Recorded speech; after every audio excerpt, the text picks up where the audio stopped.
Hey guys, Mr. Corbin here and Miss Powell, and we are your eighth grade teachers for this year. And we're going to start off with a couple of help lessons. Going to try to get these on so you can access them whenever you want to be able to use them. And sometimes you'll see these show up on Google Classroom, in my classroom, or Miss Powell's classroom. So we're going to start off with some power rules. Power rules deal with how you multiply bases that have exponents to them. Okay, and so Miss Powell's got a board pulled up on the document camera. Miss Powell, what are we looking at? Okay, the big number is going to be what's called your base. Okay. So I always think big base. That way I put the two B's together. Okay. The little bitty number, you make it like a smaller and up above. This is the one type of function in math they don't have to have another symbol. They just make the number a little bit smaller, and that 4 tells you how many times that 3 is to be repeatedly multiplied. So basically, what do you think the exponent is telling you? Well, a lot of times students think that it's going to be 4 times 3. And so we're not multiplying the base number times the exponent.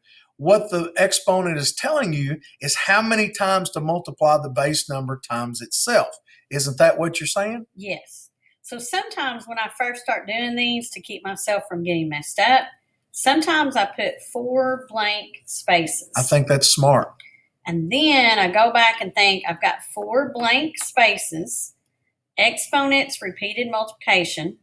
So I go back and put my multiplication dots, and then I put that base in each one of those 4 slots.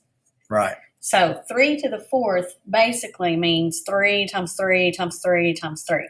Right. And so obviously 3 times 4 is 12. So we know that that number is going to be a lot bigger than 12. So it's never multiplying the exponent times the base. The exponent tells you to multiply the base that many times itself. So you can put this in the calculator, and 3 times 3 would give you 9. 9 times 3 is 27. 27 times 3 is 81. So sometimes they will actually ask you to evaluate it. Now, if they ask you to evaluate it, it'd be 81. Sometimes they'll just give you the problem 3 times 3 times 3 times 3 and ask you to simplify it, and you can turn it into that condensed problem 3 to the 4th. Yeah, and that's 2 really good vocabulary words right there. When you see the term evaluate, that means go ahead and reduce it down as far as it can go. Simplify a lot of times just means to go ahead and you can leave it in exponential form. So 3 to the 3rd. Now, they both match, but the big number, remember, is the base. The little number is how many spaces I need. So I need 3 spaces for my repeated multiplication.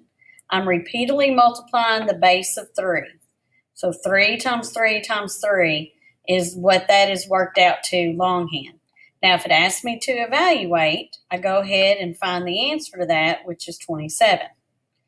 So what do you think 3 squared, Mr. Corbin, would be?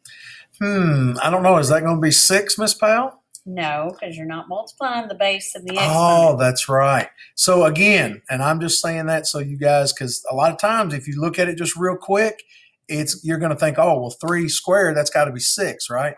Well, no, it's 3 times 3. So the exponent tells you to multiply the base that many times itself. Now, this is kind of seeing a pattern here. I had 3 to the 4th, so I wrote down 3 4 times. 3 to the 3rd, so I wrote down 3 3 times. 3 squared, I write down 3 twice. So now I get to 3 to the 1 power. So how many times would I basically have to write down a 3? Well, it's going to be 1 time. Yes. Now, do you see how I just wrote down A3, which is equivalent to 3 to the 1?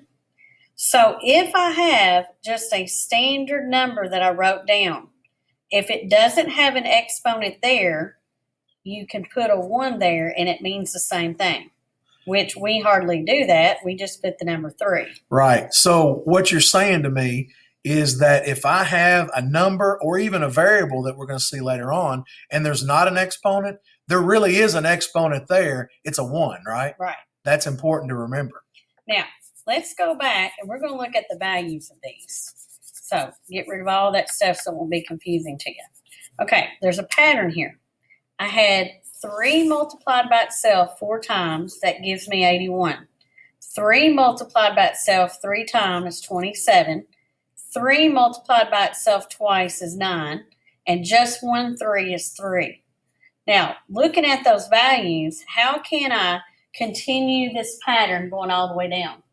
How do I take an 81 and turn it to a 27, a 27 and turn it into a 9, a 9 and turn it into a 3? What's the pattern there? Sometimes in math, you look and see, what are they doing? Yeah, I think the pattern's pretty easy if you know your multiplication tables. There's, I think, some division going on here, isn't there, Miss Powell? Yes. Aren't they dividing by the base number every time? Yeah, how come? Why going down are we dividing by a 3? What did we lose each time? Every time we lost an exponent, we're losing a what? A base. Because we had a 3 to the 4th, now we got a 3 to the 3rd. So instead of having 4 3s up there, I only have 3 3s. So it's like I'm dividing one out each time. So to get from 27 to 9, divide by 3. To get from 9 to 3, I divide by 3. Right. Now, if I'm here, what would I have to divide 3 by? Well, again, if you divide it by 3. So when I divide it by 3, this is one of those weird rules that you've got to know. What is 3 divided by 3? Well, it's 1. Any number divided by itself is 1. So in this case, I've got 3 to the 0 equals 1. Now, let's look at another base number. Let's go base 5. So starting with the same process we did before, what, Mr. Corbin, would 5 to the 3 be written out longhand? Well, again, I know it's not 15 because I never multiply my bases times my exponents, so I'm going to do 5 3 times. So 5 times 5 times 5. What about 5 squared? Well, obviously 5 times 5, 5 2 times. Okay, what about 5 to the 1st? 5 1 time. Okay, now if you see, I'm running out of 5s here, right? So let's go and evaluate these. 5 times 5 times 5 would evaluate to be 125. 5 times 5 evaluates to be 25. 5 just evaluates back to be 5. What are we dividing out and losing each one of these steps? Yeah, dividing by 5 every time. So if I continue that pattern, what would be 5 divided by 5? Well, it's going to be 1. It's going to be 1. Now, the problem we did a minute ago with 3 to the 0, it came out to be 1. I just did another problem with a totally different base with an exponent of 0, and it came out to be 1.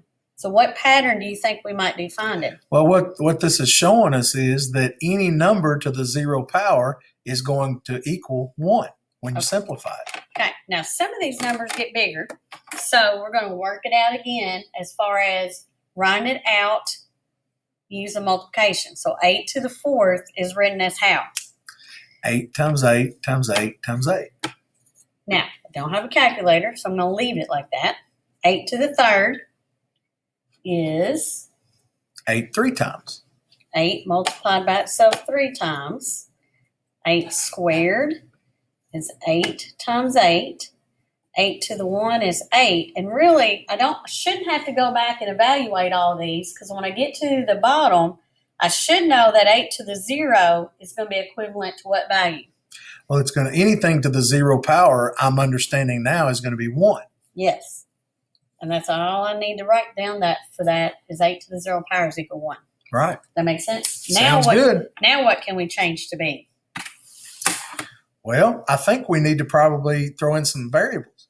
Okay. So let's just say that I've got a base of y.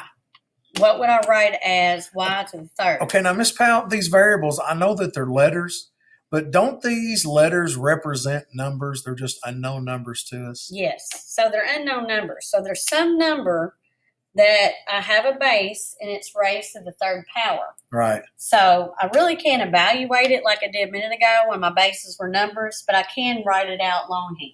Right. So we've got these rules that we deal with that we call these power rules. And that's kind of what we're doing. They actually work with the variables too. Even though we don't know what the x and what the y is, we can still use this common base with exponent rules. So what do you think I'd write out as for y raised to the exponent of 3? Well, I knew a while ago when you had the number 8, if it was 8 to the third power, it was 3/8. So it's going to be 3 y's here. Y times y times y. So same premise as we did before. What is premise, Miss I think Powell? I made up a word. What is premise? Did she just make that up? I think she did. I teach math, so do not Okay. listen to my language arts skills. All right. So y squared. We will forgive Miss Powell for that. So y squared would be written how? Y times y. Y 2 times. Again, don't put the 3 in front of the y and make it 3 times y. That's not the same thing. It's not 2 times y. It's y times y. So be real careful with that, okay? So what would y to the 1 power be? Again, 1y is just y. What about y to the 0? Okay, what do you guys think? Because a while ago when we had 8 to the 0 power, we had 5 to the 0 power, all those things to the 0 power equal what? 1. So anything, even a variable to the 0 power is equal to 1, okay? Now what do you think we need to move to? I don't know, Miss Powell. Maybe we're going to be multiplying with common bases. Okay. So Wow, look at that. I've got a common base of x and a common base of 4. So they have, common base of x and another common base of x. Common base just means that the big number is the same in each term, okay? And so here's the thing that Miss Powell's getting ready to tell you is there's a rule that tells you kind of a shortcut what to do. So are you going to show them the longhand first, Miss Powell? We're going to do longhand, then we'll see if they catch it. So let's just take x to the third like we would have had a minute ago. How do we write that out long? Well, that's 3 x's, right? So x times x times x. Now what about x to the 4th? Well, that's 4 x's. X times x times x times x. Miss Powell's running out of room. What do we do? If they had that multiplication dot, I can put that in there. Right. So basically, I just have a whole lot of x's that's being repeatedly multiplied. How many x's do you have, Miss Powell? 1, 2, 3, 4, 5, 6, 7. So Okay. how can I rewrite that and simplify it? Because I can't evaluate it because I don't have a number, but I can simplify. Right. We don't know what x is. It's an unknown number to us, but we can put these things together with one common base. And what is the common base? It's an x. Multiplied how many times? Well, I see 7 x's down there multiplied together, so it's got to be x to the 7th power. Yep. And that's how you would simplify it. You would write x to the 7th power. Now, Miss Powell, to me, it seems like there's going to be an easier way to write that without having to write out all those x's. Is there an easier way you can tell me about here? Well, I hope so. So let's say I went back and I had changed this to be x to the 37th and this x to the 43rd. I definitely do not want to write out all those x's right there, Miss Powell. So if I have x to the 37th times x to the 43rd power, that'd be a whole lot of writing. Yeah, we don't want to do that. So your paper would look something like this and take you a long time to do that. No, don't do it, Miss Powell. Don't do it. So how would I figure out how many total x's I would be multiplying there? Well, just a second ago, you had x to the 3rd, which was 3 x's, and x to the 4th, which was 4 x's. And when we did that longhand and had it written all out, there were 7 x's. Why couldn't I just add the 3 and the 4 when I have a common base? And that's what the shortcut is. That's what we can do here. So you can do 37. You have 37 x's being repeatedly multiplied, 43 x's being repeatedly multiplied. Right. And when you add them up, you would have got 80 x's. You would have had it written on your paper. So what you're saying to me, Miss Powell, is if I have 2 terms multiplied, if they have like bases, I can just add the exponents. Yes. That's a great shortcut. So how would you simplify x to the 37th power times x to the 43rd power? Well, I'm going to keep the common base, which is x. X is my base. And I'm going to add the 2 exponents. And it's going to turn out to be x to the 80th power. So I don't know, Miss Powell. Could I do this if I had different bases? I don't know. Let's see. Okay, so let's say that I have a squared times b to the fourth times a to the fifth times a b. Now, if I made you do it longhand a minute ago, a squared would be saying that I had a multiplied by itself twice. Right. B to the fourth would be a b multiplied by itself. Only Miss Powell would do BBs. She's BBs. Now, are these the same base right here? A's and B's can't go together because they're not the same base. Is that what you're telling me? Right. So you can't group these. Now, Okay. I can group the A's together. I have an A squared and an A to the fifth. Right. So A to the fifth would be multiplying A by itself 5 times. You know what I just thought of, Miss Powell? Doesn't this go back to a property that we had called associative property? Isn't associative property where we can multiply in any order, and so the A's can go with the A's and the B's can go with the B's? Yes. Okay. So basically, I thought that was right. I learned that probably in Miss Harper's class. Yeah, this takes too long to write out. Yeah, that's way too long. So let's do the shortcut. Love the shortcut, Miss Powell. So let's group Shortcut, Miss Powell? the shortcut. Yes, I'm short. Miss Powell likes shortcuts. So let's group the A's together. Gotcha. What's A squared times A to the fifth? Okay, so I've got a common base of A. A. And then I know if I've got common bases, I can just add the exponents. So 2 plus 5 is 7. Yep.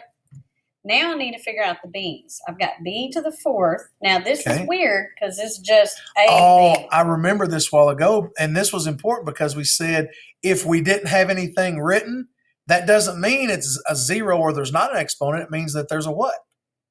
There's a 1. Because I have AB there. That's right. And you can put that 1 in there. That's okay. You don't have to leave it blank, or you can leave it blank, whatever you want to do. I like sometimes putting it there. I do sometimes I accidentally go down here and put B to the fourth. And Right. I forget to add that extra one there. But if I had B to the fourth, that's B, B, B, B. And then when I have another B, that gives me 5 that I'm multiplying. You see, I never do that. I always remember that it's 1, Miss Powell, so I don't have to do it. I do not. But I do like it that it's written in there because that helps us to remember. That just shows my academic superiority over my partner down the hallway. Okay, so let's do one more. Well, before you do that, Miss Powell, tell me, why can't I make that AB to the 12th power? Because you got to think of this as like apples and bears. You can't Apples mix and what? bears. Apples and oranges in the land of Corbin is what we say. We don't say apples and bears. Where do the bears come in? I don't know. But Miss Powell's exactly right. You can only put together if you have like bases. If it's a common base, you can put them under one base and add the exponents. If not, you have to leave them just like that. Okay. And sometimes you'll see in homework, they'll just put the letters beside each other. You could actually put the multiplication symbol in between it, but you don't have to. Right. Okay, let's do one more. It's an awful long lesson, Miss Powell. I know. Long lesson, Miss Powell. How many bases do we have here? Whoa, lots of bases. But when you look at this, it kind of looks, really hairy and kind of distorted. And you're thinking like, oh my gosh, that's a big, long problem. But it's not really a big, long problem. If you look at it, is it, Miss Powell? Nope. Now, how many bases I got? Well, that's what you want to see because only C's can go together, only Right. D's can go together, and only E's can go together. So I'm going to rewrite this, and I'm going to put the C's beside each other. You guys see what Miss Powell did right there with the underline? That is a great strategy for you guys in problem solving. Put together, Miss Harper, this is our video. This is not 7th grade video. Miss Harper, leave the room. Miss Harper, leave the room. We'll wait. Okay, good. Now, back to making sure that you underline. Great teaching strategy right there, Miss Powell. Underline common bases. So now this one, it's C to the 0. So what's really C to the 0 equivalent? Well, that's not going to trick us anymore because we know that anything to the 0 power, even a variable, is going to be just 1. Right. So really, this becomes a 1. c to the 7. So really, Right. how many c's do I have? Right. Just I've got C 7 times. But Miss Powell, do I even really have to write that one? No. Okay, here's a great question for you, Miss Powell. I'm going to test Miss Powell's vocabulary here. Okay. What is the number in front of a variable called? In front of a variable is called the coefficient. But Ding, ding, ding, ding, ding. Miss Powell wins a cookie. So that is a coefficient that we'll get into Right. probably in the next Right. couple lessons. Well, I'm sure if Miss Harper was in here, she would agree that her students were taught what a coefficient was. Surely they were taught what a coefficient was. Even, a bad teacher would teach the vocabulary coefficient. So now I'm going to look. My next base is D. So I got D to the 4th. Well, how many D's do you have? A D. Okay. D to the 4th. Yeah, I see and that. A D. But what exponent would go here? All right. So I know, remember, if it's no exponent written, that doesn't mean there's not one. That means that there's a 1. Okay. So what would that give you? D to the 4th times D would be? Common bases, add the exponents, D to the 5th. And then we've only got one other base to simplify. One thing I do too, Miss Powell, when I have lots of bases like this, when I'm done with them, I mark them out. Do you ever do that? No, because sometimes I mess up on adding them, and when I mark them off, I mess up the numbers and I can't see them. We don't ever mess up in the land of Corbin. That's only in the land of Powell. But I typically mark mine out when I'm done with them. That way I know that I don't have to go back and do anything with them. But I do mark underneath them, so I know that I took care of them. Yeah, and notice Miss Powell did 1 mark for the C's, 2 marks for the D's, 3 marks for the E's. I do like that. Now, what about E to the 5th times E to the 8th? Okay, again, common bases, guys, right? So what do we do with common bases? We put the exponents together by adding. So 5 plus 8, 13. And that's as simplified as that problem can be. And it looks a whole lot better because it was kind of long. Now it's short. So in the next couple days, we're going to be doing some more rules over exponents.